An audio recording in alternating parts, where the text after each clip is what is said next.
শুক্রবার মানে স্পেশাল কিছু। তবে এত বেশি গরম পড়েছে, আমার ছোট্ট ছেলেটাও বলছিল যে পোলাও মাংস খাবে না। আপনাদের ভাইয়াও বলছে পোলাও মাংস খাবে না। তো ভাবলাম যেহেতু পোলাও মাংস খাবে না, তাই এমন কিছু রান্না করি খেতে যেন তৃপ্তি হয়। তাই আমি পুঁই শাক, ইলিশ মাছের মাথা আর মুসুরের ডাল দিয়ে রান্না করেছিলাম। খেতে কিন্তু দারুণ হয়েছিল, আমি টেস্ট করে দেখেছি। তাই ভাবলাম আপনাদের সাথে একটু শেয়ার করে নিই।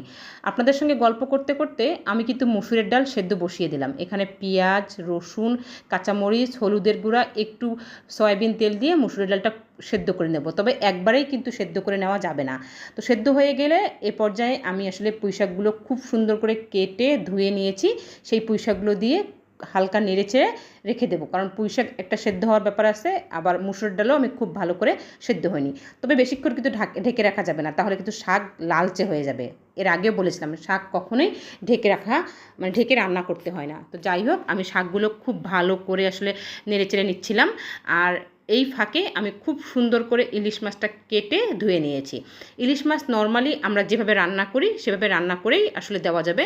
তবে আমি ইলিশ মাছটা একটু ভেজে নিয়েছিলাম। আপনাদের ভাইয়া বলতেছিল যে একটু ভেজে নাও, তাহলে আরও বেশি ভালো হবে। তো যেহেতু আপনাদের ভাইয়াকে গুরু বলে মানি, তাই গুরু যা বলেছে তাই তো করতে হবে। তাই ইলিশ মাছটা হালকা করে ভেজে নিয়েছিলাম। নেওয়ার পরে ইলিশ মাছ আসলে যেভাবে রান্না করে পেঁয়াজ, মরিচ, হলুদ গুঁড়া, জিরা গুঁড়া সব কিছু দিয়ে আমি ইলিশ মাছের মাথাটা, ফিচাটা আর একটা পিস খুব সুন্দর করে রান্না করে এই মুসুর ডাল আর পুঁই শাকে দিয়েছিলাম। আর আর যে ইলিশ মাছ ছিল সেগুলো দিয়ে আমি কাঁচা কলা রান্না করেছিলাম। আর ছেলে আসলে কাঁচা কলা ইলিশ মাছও খাবে না, আর পুঁই শাক ডালও খাবে না। তাই ছেলের জন্য স্পেশালি রান্না করেছিলাম গরুর মাংস দিয়ে আলু। আর ছেলে তো জমিয়ে খাবে। তো ছেলে আর ছেলের বাবা নামাজ পড়তে গেছে, আর আমি এই ফাঁকে ভিডিওটা নিয়ে বসে গেছি। তো যাই হোক, আমার কিন্তু ইলিশ মাছ একদম রেডি হয়ে যাচ্ছে। পেঁয়াজ দিয়ে দিয়েছি, একটু হালকা করে পেঁয়াজটা ভেজে আমি ওখানে পরিমাণ মতো পানি, হলুদ গুঁড়া, মরিচ গুঁড়া দিয়ে ইলিশ মাছটা খুব সুন্দর করে রান্না করে নেব। রান্না করে নিয়ে আমি আসলে পুঁই শাকে দিয়ে দেবো। আর ইলিশ মাছ দিয়ে পুঁই শাক আর মুসুরের ডাল খেতে কিন্তু সত্যি দারুণ হয়।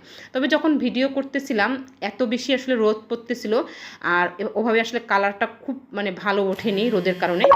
আর আমারও ভালো লাগতেছিল না যে এত রোদ পড়তেছিল, আর ওভাবে ভিডিওটা করতে পারিনি, যে রোদের তাপ আসতেছিল ঘরে। তো যাই হোক, গল্প করতে করতে আমি কিন্তু এদিকে ইলিশ মাছটা দিয়ে দিলাম। আর এই ফাঁকে আমি আসলে পানি একটু গরম করে দিয়ে দেবো, কারণ ঠান্ডা পানি এখানে দেবো না, যেহেতু আমার মুসুরের ডাল আছে, শাক আছে। আর মুসুরের ডালটা যেহেতু আমি একবারই সেদ্ধ করে নিইনি, আর ঠান্ডা পানি দিলে মুসুরের ডালটা কিন্তু আর সেদ্ধ হবে না। তো এদিকে কিন্তু আমার একদম রান্না রেডি হয়ে গেছে। আমি আসলে একটা ফোড়ন রেডি করে নেব। আর ফোড়নের মধ্যে এখানে আমি পেঁয়াজ কুচি দিয়েছি, রসুন কুচি দিয়েছি, আর মরিচ কুচি দিয়ে ফোড়নটা রেডি করে নেব। অন্য পাতিলে করা যেত, তা আসলে আমি আর মাঝামাঝি করতে চাচ্ছিলাম না, আমার আসলে হেল্পিং হ্যান্ডও আসেনি। তাই আসলে আমি এভাবেই ফোড়নটা দিয়ে দিয়েছিলাম। আর টেস্টটাকে বাড়ানোর জন্য আমি এখানে কিছু ধনেপাতাও অ্যাড করে দিয়েছিলাম। ওই যে বললাম, আমি কিন্তু টেস্ট করে দেখেছি, খেতে কিন্তু দারুণ হয়েছিল। আর গরমের সময় এরকম হালকা হালকা খাবারগুলো খেতে কিন্তু বেশ ভালো লাগে। একটু ডাল, ভর্তা, সবজি, সত্যি অসাধারণ। আপনাদের সাথে গল্প করতে করতে আমার কিন্তু এদিকে একদম রেডি হয়ে গেছে। অনেক দিন পর কিন্তু লং ভিডিও নিয়ে এসেছি। তো ভিডিওটা যদি ভালো লাগে আপনাদের লাইক, কমেন্ট, শেয়ার করবেন। আপনারা পাশে আছেন বিধায় খুব সুন্দরভাবে এগিয়ে যাচ্ছি। ভালো থাকবেন। সবাইকে অন্তরের অন্তরস্থল থেকে শুভ দুপুর। আল্লাহ হাফেজ।